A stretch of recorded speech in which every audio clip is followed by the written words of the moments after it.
This is the Work Smart Hypnosis podcast, session number 246, Duff McDuffie on resilience to stress. Welcome to the Work Smart Hypnosis podcast with Jason Linett, your professional resource for hypnosis training and outstanding business success. Here's your host, Jason Linett. So why do you think you were able to change so easily now? Hey, it's Jason Linett, and welcome back to the program. And this week, we've got Andrew Duff McDuffie, and this is quite honestly a conversation I've been wanting to capture for quite some time, and we had it, and man, did he deliver. In fact, you're going to hear some really cool moments where he just dropped these, as we call them on the web these days, knowledge bombs, where there were some serious knowledge bombs dropped, and you're going to hear me really unpack some of the languaging that he shared, because let's call it out. One specific element that he highlighted, I'm going to be immediately implementing within some of the work that I do when it's a right fit for my clients. And on top of that too, be sure you head over to the show notes over at worksmarthypnosis.com, because at least the timestamp of the conversation once it begins, probably about maybe 45, 46 minutes into the total recording, Duff did my favorite thing, which is where I ask about a specific technique, and as we like to say, show is always better than tell. And rather than describe the technique, well, he just started doing it, which of course, as we've done before, I'm going to have my technical team, aka Nerds in the Back, go off and pull a transcription of that, and we're going to put the full transcription of that specific technique in the show notes over at worksmarthypnosis.com. That's where you can also learn how to connect with Duff. You'll learn about the upcoming winter HPTI ICBCH conference, which is happening in February 2020, which Duff's going to be a speaker at, talking about the programming, putting the programming back into neuro-linguistic programming. It's an amazing event coming up. Day one is going to feature a full day training with Kelly T. Woods and Karen Hand, who happens to be my favorite hypnotist, but don't tell the others, doing a full day presentation on working with groups. The day will wrap up with Tracy Barrett Adams talking about birthing as well as fertility issues. And then there's some guy who wears too much purple and hosts a podcast doing the keynote to kick off the day. Hey, it's me. But I'm going to be talking about the themes of hypnotic framing, the themes of how we actually stack the process influentially in such a way that we can create even greater results. It's going to be officially, I think, the first time I'll be talking about one of my favorite themes, going placebo on techniques that actually work. So how do we take the stuff that we already do that we know works and make it work even, as we like to say, more, gooder, better? So again, check out the show notes at worksmarthypnosis.com. That's where you'll see the links as well over to boulderhypnosisworks.com. That's Boulder, not like the rock, but Boulder like the city in Colorado, which is where Duff is located. And again, that transcription of this specific technique. So take some notes in this conversation, because there's some really cool takeaways of some really fascinating methodologies and just ways of looking at how we build that resilience within our clients. And there's a theme that I love that he highlights here, which is that it's not just about acknowledging the feeling.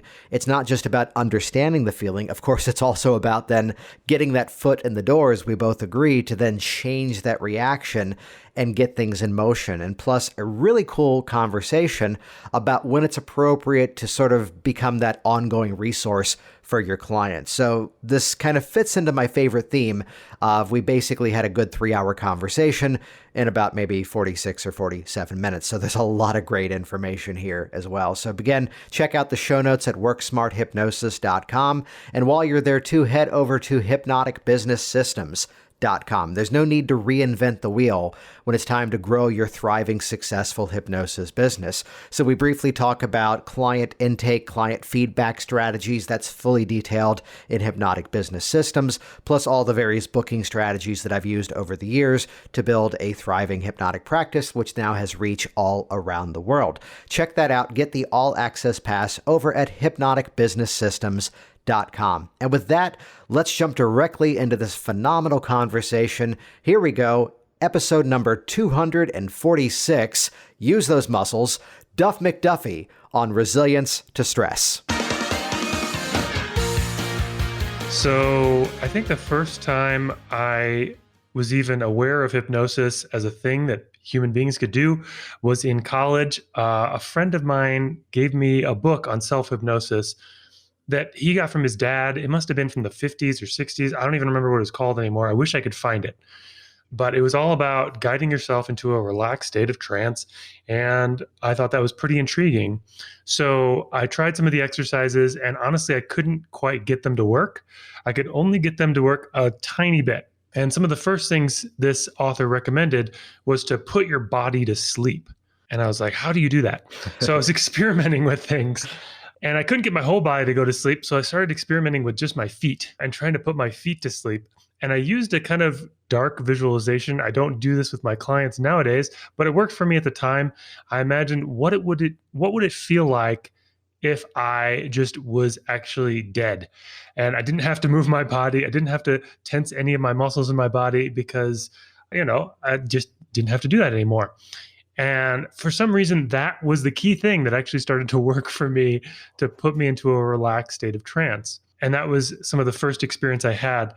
And so I started playing with this a lot. I just want to branch off of that for a second, because I'd share almost an identical thing that I was actually in a hypnosis training, officially learning self-hypnosis, and the exact same description of it was a variation on Jerry Kine's light switch self-hypnosis. Drop the finger, the entire body shuts down. Mm-hmm. And the feedback of, well, how was that for you? It felt like my body was dead. That was amazing.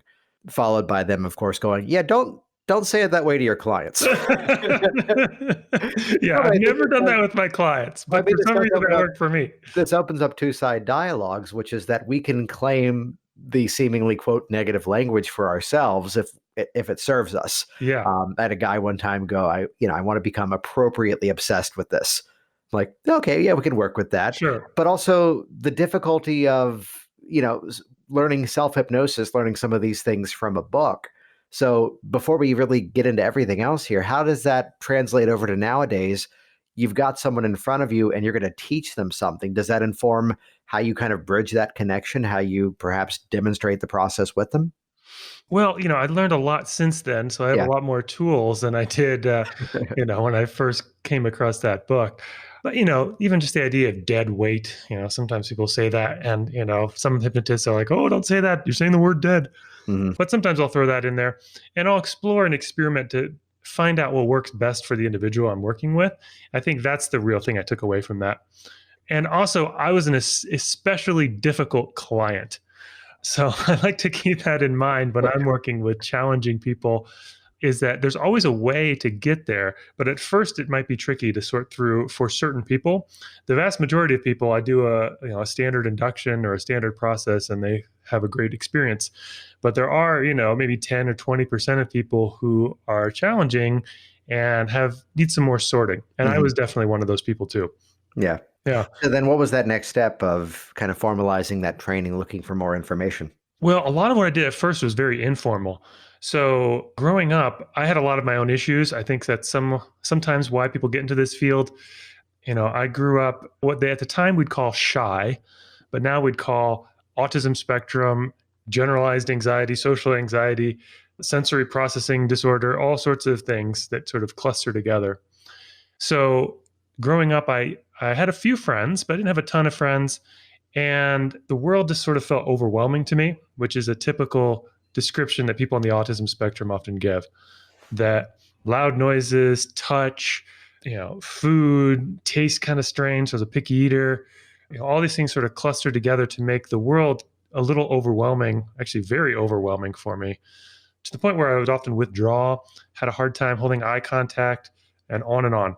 And so part of exploring hypnosis and then later also neurolinguistic programming was for me trying to figure out, how do I deal with this? How do I deal with my own responses to the world in a way that I'll be more resilient to stress and be able to handle what's going on out there? And also connect with people, because sometimes I had a challenging time connecting with people because of social anxiety. So in college, I explored a number of things, including that self-hypnosis from that book. I was a philosophy major at the time, which is about as abstract and heady as you can get. So even just connecting with my body and trying to make it dead and feel that relaxation in my body was real challenging for me. But what I liked about philosophy was actually a branch of philosophy called philosophy of mind. So trying to understand how we do what we do in terms of our cognition. Why do we even have cognition? Why do we even have awareness of things? And how does that relate to our body, our brains, and the outside world? in what comes together as a field called cognitive science. So I was taking classes in linguistics, I was taking classes in cognitive psychology, philosophy of mind, philosophy of language, logic, and I was trying to piece together, how does the world work? How do human beings work? How does psychology work from this sort of very abstract philosophical place and this scientific study of it? And that was all very interesting, but it wasn't helping me personally. Mm-hmm. It wasn't really helping me to relate better to the world, to transform my anxiety, to function better, to relate with people. And so I kind of got burned out on it. You know, my professors thought I should go and become a professor of philosophy. I probably would have been really good at that, but that wasn't what I wanted to do. So after college, I really started getting into personal growth, reading books, trying to figure out, are there any methods that really help to transform your experience and relate better to the world and relate better to stress and this sort of thing. And I read a bunch of things, I experienced a bunch of things, and most of them weren't really doing that much for me. They were giving me more information, more intellectual experience. And somehow I stumbled upon dancing, of all things. I had had several experiences in my life where I danced, and not very many, 3 or 4. And they'd always been like this. So there'd be a bunch of people dancing, there'd be all this music, I'd be sort of standing on the edge of it, freaking out and wanting to participate, but not knowing how, because I couldn't understand it intellectually. Why were people moving like this? You know, what were people doing that they were having fun and I was miserable? And so I was trying to figure this out with my head and it wasn't working. And I had a couple breakthrough experiences where I was able to just move my body and I wasn't planning what I was going to do. And I wasn't trying to do anything in particular. It was just fun. And not only was it fun, it was ecstatic. It was liberating. Yeah. And it took me many years later to realize that that was a trance state, that I had broken through the conscious mind into just the unconscious spontaneity of exploring and expressing. And it was amazing. It was amazing. And I couldn't repeat it. Mm-hmm. And so I got obsessed with going out and dancing in my early 20s and just trying to find that state again, trying to find that flow, that trance state that I had accidentally tapped into, and also got me into my body and also got me relating with people and enjoying life and being creative and all of that. You know, it brings me back to a quote that I learned from Marie Mongan from Hypnobirthing, that some of the happiest people you'd ever meet are completely out of their minds. No, because they're just in the experience. They're not thinking about it. They're just experiencing what's going on. And, you know, some similar tendencies of, you know, observing the experience rather than fully being in the experience.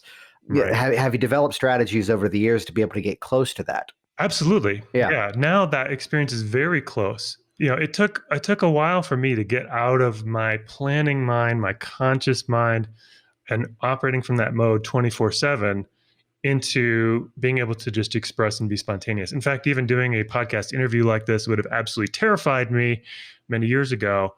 And now it's not that hard at all. It's just talking with Jason. No big deal. But that's the sort of thing. I mean, Jason's pretty intimidating. Well, but yeah, just even having a free-flowing conversation. Conversations are, you know, I'm not planning every word that's coming out of my mouth. Whereas actually I used to do that. You know, before I'd have a conversation with somebody, I'd try to plan out everything I was going to say, because what if this and what if that and what if this?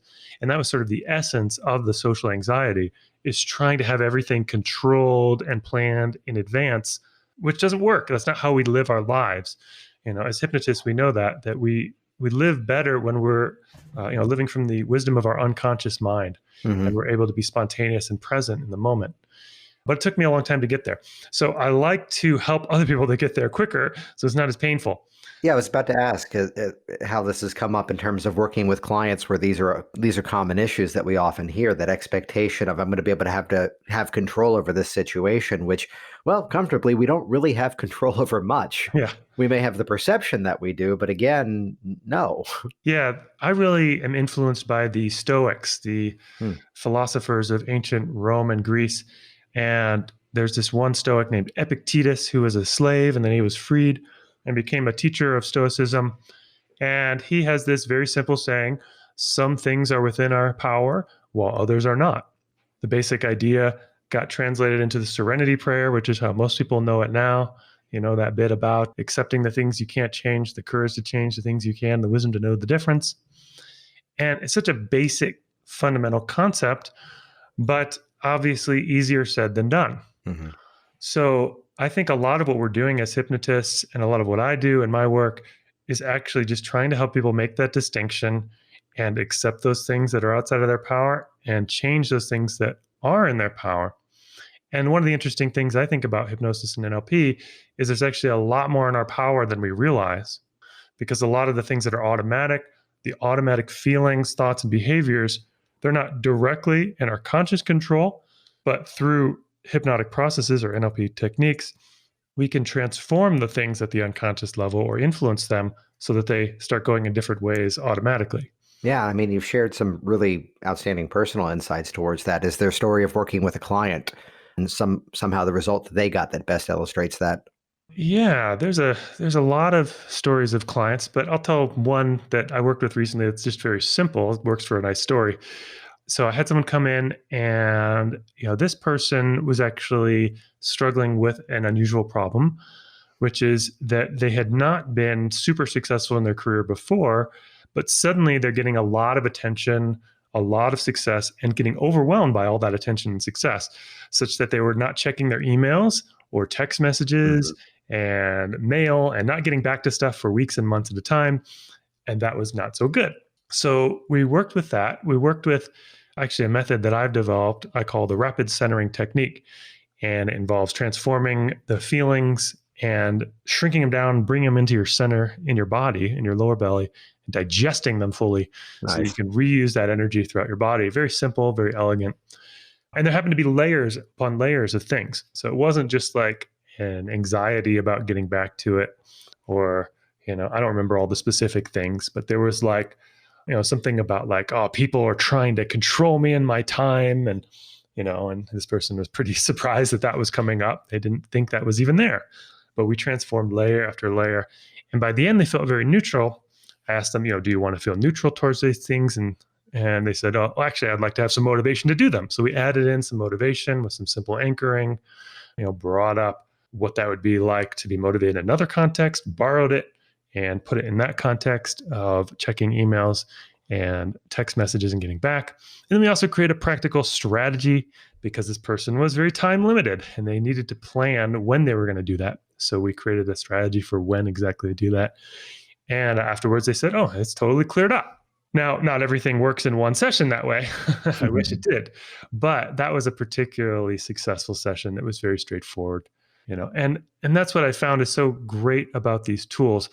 For years and years, I struggled to find anything that would work at the direct level like that. It just isn't very common knowledge. Outside of the world of hypnosis and NLP, if you go to HypnoThoughts Live every year, like I do and you do, dozens and dozens of techniques are taught every year like that work very directly. But if you go to Psychotherapy Networker, as Steve Andreas, who I worked for many years, would go to, he would come back and say, and express how frustrated he was that nobody taught any direct technique at all from what he could tell. It was all intellectual knowledge about human beings. Wow. Yeah. And about depression and about anxiety and these sorts of things. But there were no demos. There were no, like, this is how you do it. And he would always keep pressing people for that. And they just thought it was weird. Well, I mean, to look back at, part of your backstory on this, beginning with the philosophy, which is, just to oversimplify it, coming at it from the why and here's the explanation, as opposed to that transition into hypnosis and NLP follows up the question of, yeah, but what are you going to do about it? Right. It's really the how. Yeah. And that's what we talk about a lot in neurolinguistic programming is, if we ask why questions, we'll get intellectual answers. We might even get answers that reinforce the problem, like, why am I such an idiot? Well, because you messed up last week on this and that. You'll get answers that aren't very useful to resolving the problem. But if you start asking how questions, like, how can I overcome this problem? How can I automatically feel more confident in the social situation? Oh, wow. Now that's a useful question. And what I've appreciated so much, I'm mostly in the NLP world. What I've appreciated so much about that is it's very step by step. It's, this is step 1, this is step 2, this is step 3. Now, the steps don't always work for every person. You have to be a little flexible with them. But like a recipe for cooking a meal, I can't cook if I don't have a recipe. Like, give me a recipe and I'm amazing. Um, and that's how I started out in NLP. I was like, well, I don't know how to help myself or others, but there are these recipes. I can try them out Mhm. and see how they work. Yeah, And that brings then, up something that's interesting yeah, that, here's a hypnosis training where sometimes it becomes, okay, so here's our next technique. Let's do a demo of it. And the most pure of, let's say, the more NLP minded demonstrations have kind of almost taken the shape of someone suddenly says something and the demo it turns into, ooh, I do something else here. mhm, No, I love that transition of getting out of the why into the how. Here's the client who calls up, and I'll get this call like once every other month of, I want to find out why I drink so much. And the follow-up question mhm, that becomes, great, we can do that. Now, what would you like to do with that information? mhm. Well, I'd like to stop. It's like, well, why don't we focus on that? Right. Then again, the favorite catchphrase these days is to never, ever, ever use absolutes, which of Never. course, never. Yeah, that's an absolute. So when would you break that rule? At what point would you pull out the why, if any? Yeah. I think actually why is useful after you're done. Yeah. Hmm. So, why is it that you were able to change today? Oh, nice. Why is it that, you're no longer anxious in these social situations? And then that creates reasons that support the change or support the belief, which is why it's not useful to ask that question about the problem state. I want to highlight that for everybody to ask the why question. I just took note of that. To ask the why question after you're done, because then the mind, here's how I wrote it down. Then the mind is creating its own cause and effects and its own complex equivalences as to why the issue is no longer there. Right. I didn't learn that myself. I got that from a friend who's a therapist, Yeah. and he emphasized that. It took me a while to get what he was talking about, but he, because I'm like, oh, just change at the unconscious level, you're done, no problem. Yeah. And he's like, no, no, no. Add in the conscious reasoning too to support the change. So then it's both conscious and unconscious. It's even stronger. And I thought that was pretty Beautiful. brilliant. Yeah, I mean that's one of the biggest reasons why the most recent virtual conference, which this presentation will probably around New Year's or Christmas be a podcast episode around getting client testimonials, which as much as, yes, that's the thing that drives my business nowadays, as much as I'm the guy teaching here's Facebook marketing, search engine optimization, what's really bringing people in nowadays are all these testimonials and all these social proof things online. But really behind all of that, beneath it all, is the reality that that's reinforcing the client's story. Hmm. So I'm asking that testimonial really not just for my benefit, though it's an amazing benefit.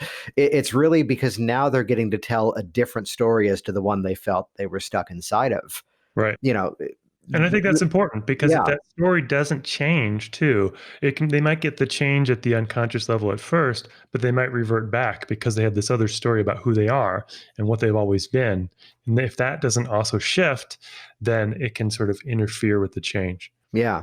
Yeah. Which, I mean, I've always at the end of the process been asking the question of, so what's different now? And Mm. what do you notice now? Well, put yourself in that situation.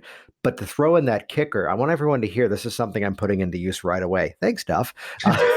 Of what's your phrasing around that? Let's get specific on that. Well, you ask why questions. Why Yeah. is it that you're this way now? Why is it that you were able to change? These sorts of Mhm. things.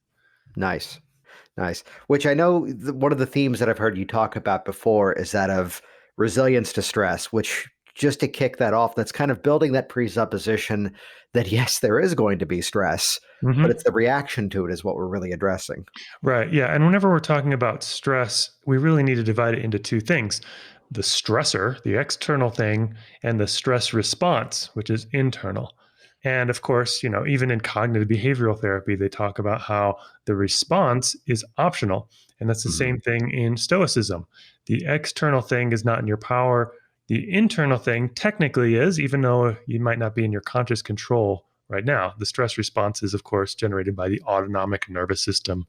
We usually think of it as fight, flight, or freeze, potentially.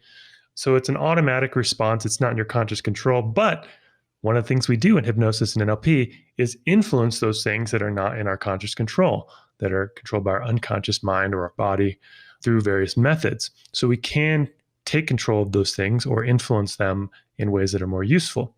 So when we're talking about resilience to stress, I think realistically, things are going to happen in your life that you're not going to prefer, right? From the small to the large, from slow internet and traffic to people you love passing on. If you live long enough, that's going to happen quite a bit, unfortunately. So we have to think about how, we don't have to, but I think it's useful to think about how we're going to respond to these things and to prepare for them. And of course, there's already things happening right now that are stressing us out, whether we like it or not. Even if we're very positive people, we always have some sort of thing that gets to us. And for me, sort of reframing things positively sometimes works, but oftentimes wouldn't work just on its own. To just call anxiety excitement. Some people say that's a good way to go. And there's some research backing that up because it's a similar response in the body, right? It's just, so the flight response can be exciting or terrifying, but it is based on sort of how much control you feel. And that's not generated by my conscious mind. So for me, that sort of reframe didn't work very well. I needed ways to actually transform that response so I didn't have it. At first I did a lot of meditation too, and meditation is a wonderful thing. A lot of us hypnotists also teach mindfulness and meditation. It can be a very useful tool to be able to notice the sensations in your body or sensations externally and to just be calm with them. Okay, so I noticed this, butterflies in my stomach, and it's right here, and it's about this size, and now it's going away. Oh, now it's getting stronger. Noticing those sorts of things can create kind of a detached, relaxed place where you're just observing like a scientist or, curiously. That can be a very useful first step, especially for change. But what I noticed in meditation communities is that people stopped there. Mm-hmm. That was all they had to offer, was just notice this and, that's it. So I got really good at just noticing things and being present with them. In fact, I went on these 10-day meditation retreats called Vipassana courses after a friend of mine encouraged me to go on one. It's like the boot camp of meditation. You get up at 4 a.m. to start meditating at 4:30. You do about 10 or 11 hours of meditating a day, nonstop, in silence. You don't talk for 8 or 9 days. Very, very intense, a lot of physical pain. And surprisingly, a lot of mental pain and suffering arises too, just sitting there doing nothing. You'd think that would be very relaxing, but it's actually very stressful. I'm drawing an inappropriate correlation to solitary confinement, but this it's sort of like solitary confinement. Sounds like a nicer community where you went. Right. And the United Nations has declared solitary confinement to be torture.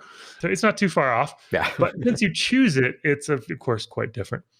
But there's some similarities in the pain and the discomfort that you experience over those 10 days.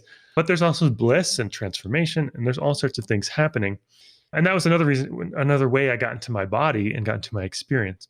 But one thing I noticed after doing a number of courses is I could now sit very presently while I was having a full-blown panic attack, and people wouldn't necessarily even know because I would just be internal and I'd be noticing it.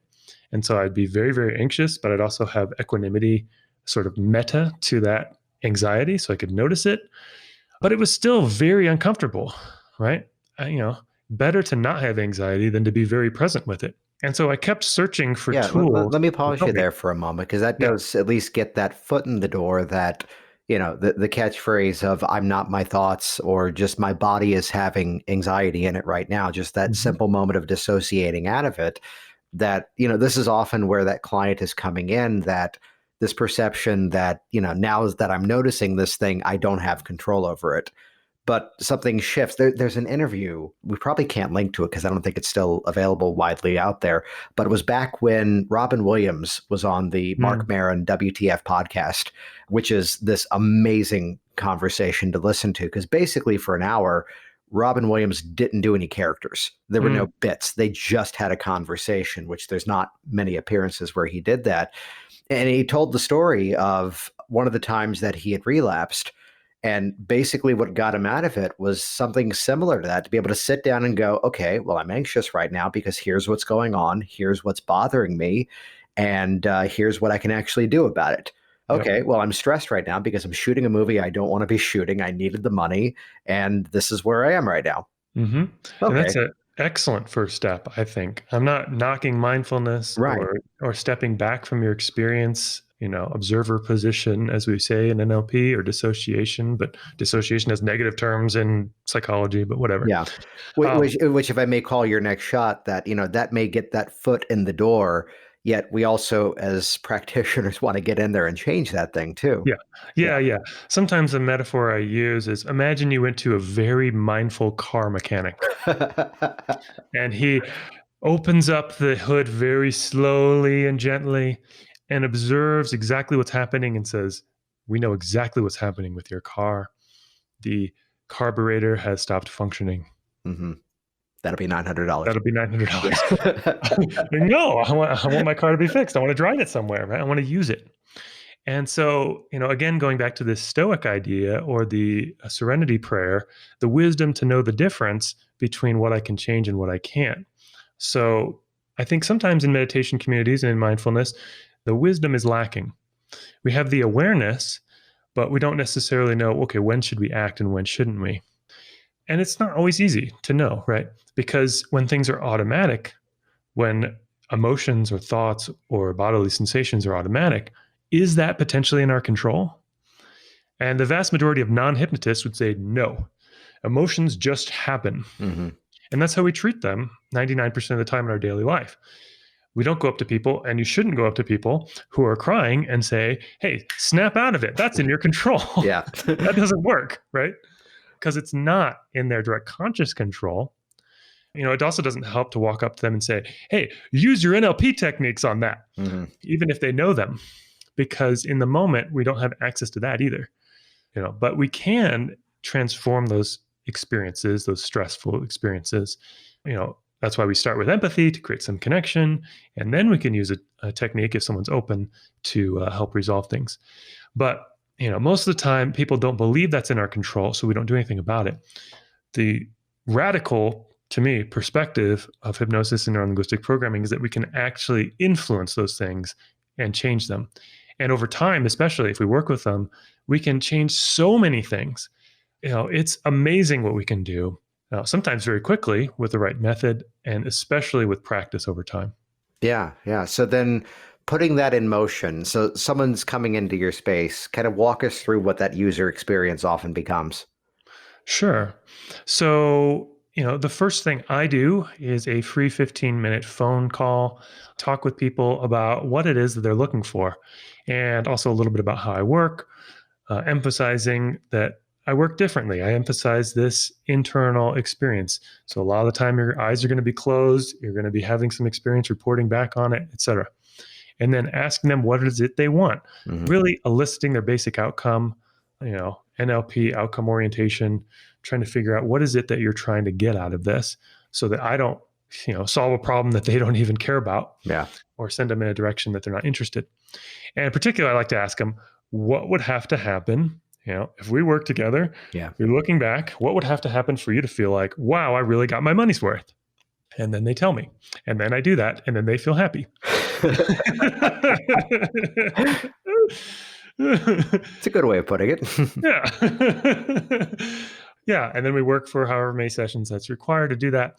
And I'm also switching more towards a ongoing format as well. I used to be very solutions focused. Let's get your solution as fast as possible. And I'll still do that for whoever wants that. But now I'm realizing, like, yes, that was the thing that was obvious to you starting off. But once you clear that up, it's not like you never have any problems or stress anymore. Right. And in my own life, what's given me the most benefit was working with things over time, even on a daily basis, especially with certain techniques that really bring about wholeness, that welcome all parts of your experience, that don't make anything wrong or bad, but really include everything. So over time, you become more of a whole, authentic human being. And that to me has been the most valuable thing. Yeah, that brings up something beautiful, because I had a class recently that we were having the conversation about how many sessions, and my response was, well, it depends. And I do to this day have a ton of ongoing clients. And, it's not the game of one of these days you're eventually going to quit smoking. No, it's that they came in for something which the problem did begin, moving out of problem into solution. But I found, and this kind of goes back to a business strategy thing, that when I first got my start working with schools, the whole conversation was not about selling the first show. It was about building the tradition of coming back year after year and what's going to happen as we do that. And then as I moved out of that, easily able to put someone else in who kept those traditions running for me, to look at how the more the process was focused on instead of solving a problem, but helping you move into that better solution. This is where the simplest of pivot to go, hey, I think this is what we can do if we were to continue working on this. Where here's, I'll shorten the story, but here's someone that, as I counted in my notes the other day, I've seen her about 28 times. Now, this is over the course of like the last 6 or 7 years. And again, no, we're not just doing the same thing over and over because one of these days it's going to stick. No, it's that from moving out of stopping smoking to moving out of losing weight to suddenly here's the confidence of launching her own business. Here are the strengths of her relationships. Here's some personal things that are kind of in line with what you and I first began this conversation talking about. And I love this because to look at where she is now, this is the story that I may tell through indirect metaphor that if someone goes, what if it wears off?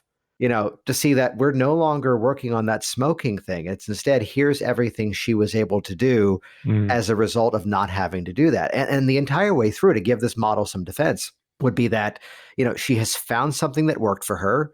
And the entire way through, I am constantly reminding, you could use those things that I showed you. And she goes, yeah, I know. And I get a better result when I go to the gym with my personal trainer. What do you have Thursday next month?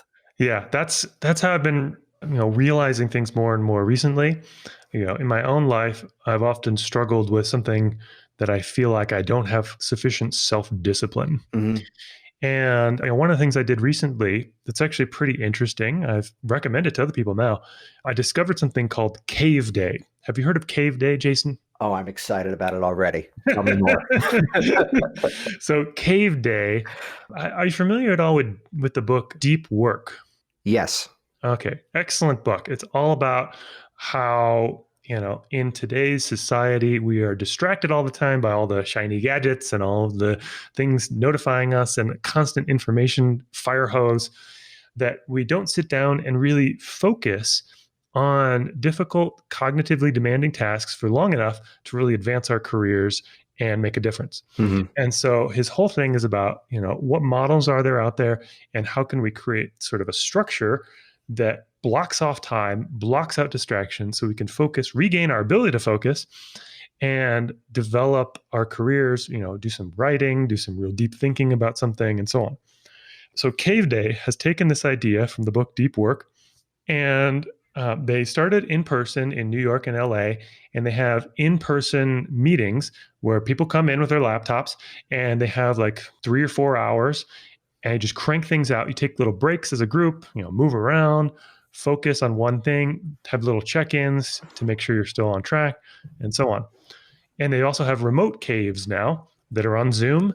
It's, 5 to 20 people on Zoom checking in, working. I do this every Sunday night now for 3.5 hours. And I've just been cranking out on a new website as a result, something that I've been procrastinating for months and months before that. And it's so simple. Like part of me is like, why am I paying $35 a month for this? When I could just do this on my own. But the fact is I couldn't do it on my own because I think human beings were just fundamentally social creatures. For millions of years, it was weird to go off and do your own thing. And so I think there's still some part of our evolutionary psychology that's like, if I go out and do my own thing, I'm going to be expelled from the tribe and die. But if you do it with a bunch of other people, even if the activity is super weird, like hypnosis or moving your body in strange ways in an exercise class, it's totally normal because there's 50 other people doing it with me. And so I feel like that's a real thing that I'm going to start tapping into as well with group classes, because when it comes to resilience to stress, there are very effective ways to become more resilient, to transform our stress response when it's not useful. And people won't do it because it's too weird. Yeah.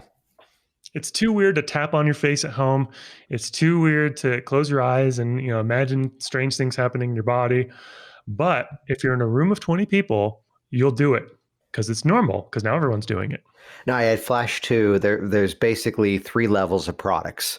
There's teach you how to do it, and let's give the teach you how to do it a single dollar sign. There's the do it with you, which is going to be, let's say, $3 signs. And then Mhm. beneath that, there's done for you, and that's going to be $15 signs in terms of the expense. No, and there's a workshop that I went to earlier than this year where it was a full out implementation workshop of, let's build this content together. And it was people from all different markets. And what was beautiful about it was they made it a point to build these clusters of tables where nobody was in the same industry. Mm. They weren't falling prey to the game of, okay, well, Jason, you're a hypnotist. Let's put you at the table with the yoga instructor. Let's put you, the yoga instructor is at this event, is eventually going to be on this podcast. Let's put you at the table. We were completely different markets. And it became this glorious kind of swipe file experience Mm. where now here's a headline I've been using for some of my material, which was from a dating coach. And you would never know, and she would never recognize it either. And this aspect of actually doing it together, I mean, it's where, this is a thing that, I've popped up at times and you just hosted, okay, we're going to build a product together. Here's the template. Everyone go off in your own directions. Even down to the simplest of examples of just, getting those things done, the way that the entire family will clean the house together. Yeah. Yeah. That's what we do as a family. It's boring and it put it sucks off when it's otherwise. just you and you hate the world because you're doing it by yourself. But when everyone's doing it, it's a little bit better. Yeah, exactly. And I think there's so many things like that. Like, we're coming up on the new year. I think after this podcast is launched, and virtually everyone who doesn't exercise will have the intention for a week or two to exercise regularly. And most people will not follow through. But everyone who shows up to a CrossFit class exercises. Nobody just sits there on the corner and be like, I don't think I'm going to do it today. I'm just going to watch. This makes me now ask an extremely personal question just to verify a joke that you used to be, or may still be, workout buddies with Mark Andreas, and you two would Yes. hype each other up with extremely literal language, right? Am I remembering this right? Yeah. One of our cues while the other person is lifting is use your muscles. Sounds ridiculous, but it is important. Right. Well, it's good advice, I assume. Yes.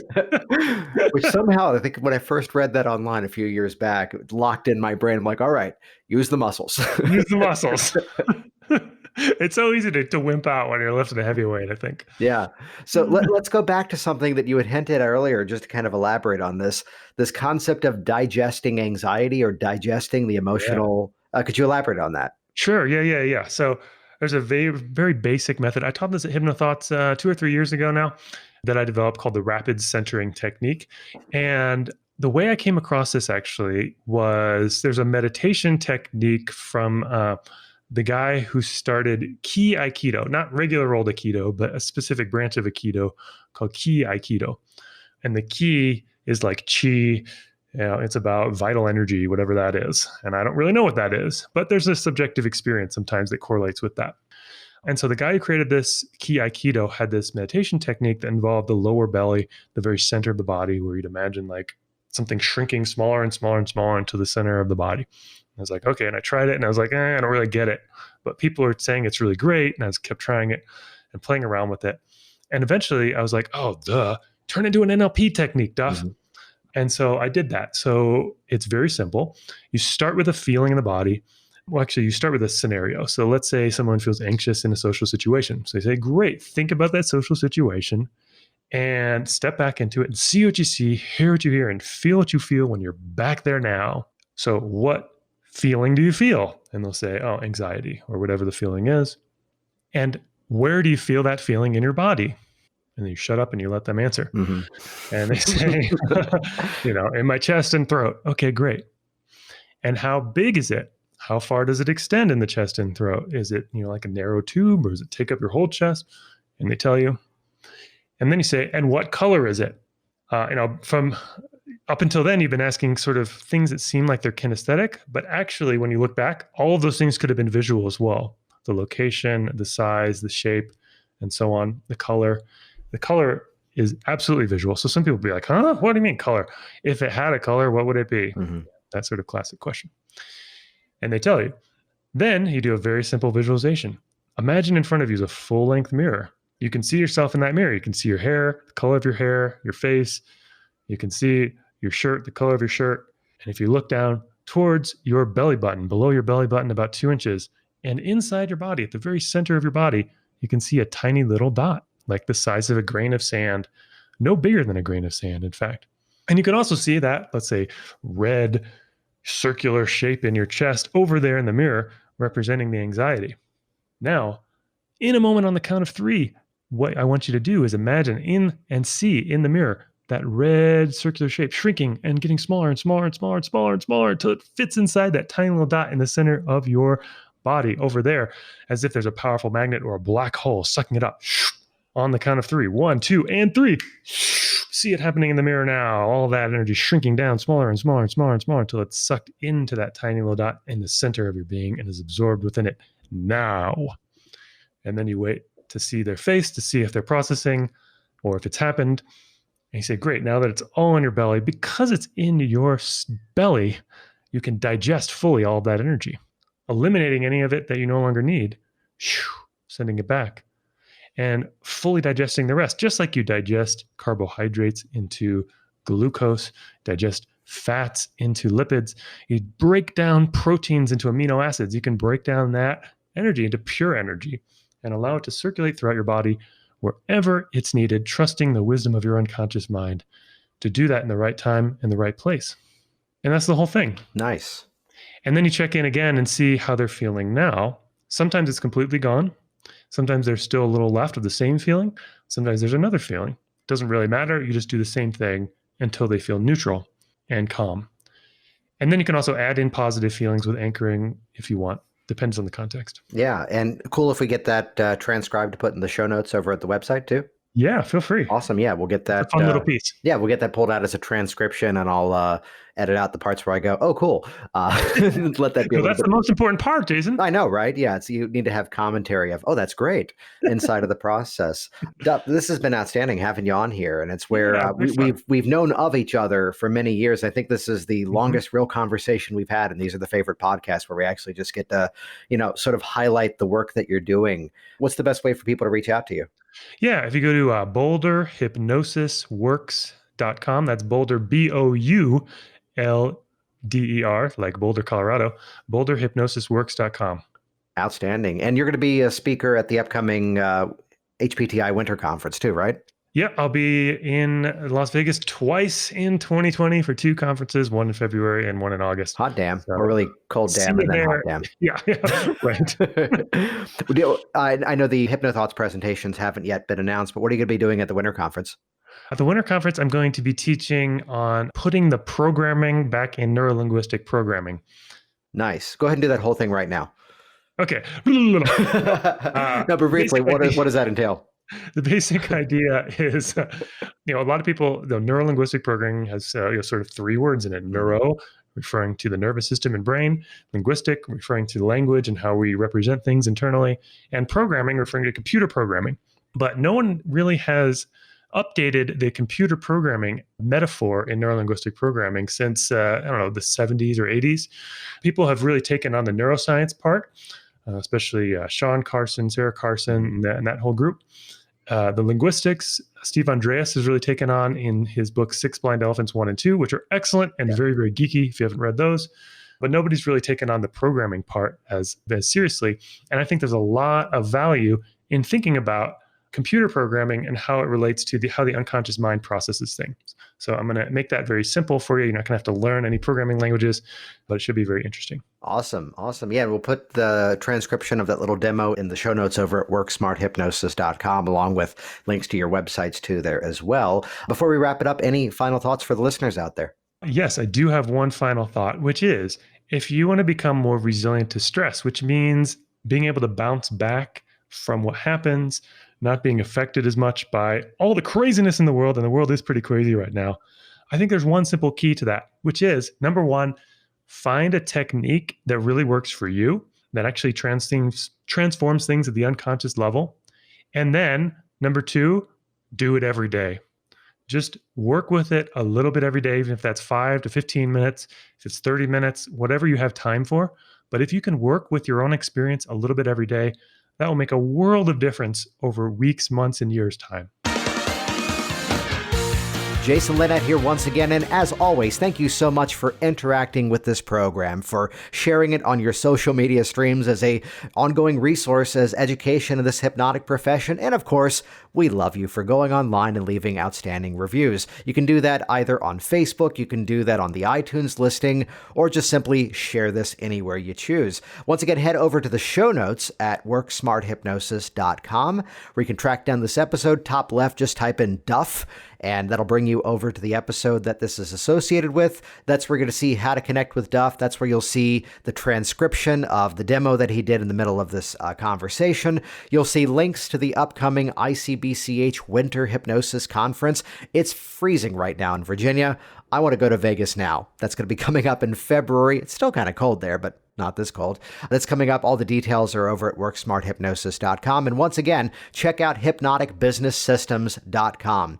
It's featuring everything from done-for-you marketing campaigns, more than 36 business action plans, and content which is publishing in the Business Systems Library in December 2019. We keep adding to this thing. I've pulled the top 1,000 organic keywords that people were using to find the Virginia Hypnosis website. The ultimate sales conversation begins in the language of the consumer in the problem state, and it ends in the language of the expert in the solution state.